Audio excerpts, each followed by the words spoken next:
જિલ્લાના જંબુસર નજીક એક ગંભીર દુર્ઘટનામાં બોટ પલટી જતા એક કામદારનું કરુણ મોત થયું હતું, જ્યારે બોટમાં સવાર અન્ય 30 જેટલા લોકોને સુરક્ષિત રીતે બચાવી લેવામાં આવ્યા હતા।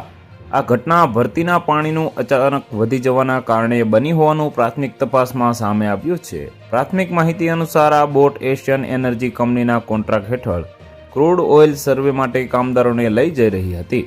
દુર્ઘટનાના જે દ્રશ્યો સામે આવ્યા છે તે ભયાવહ સ્થિતિ દર્શાવે છે।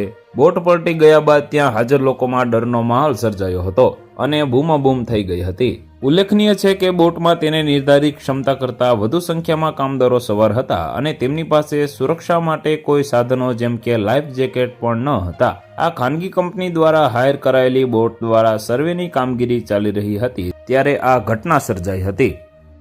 તો વધુ માહિતી મેળવવા માટે ચેનલ સાથે જોડાયેલા રહો। વિડીયો પસંદ આવે તો લાઈક કરી દેજો, ચેનલમાં નવા છો તો સબસ્ક્રાઇબ કરી દેજો।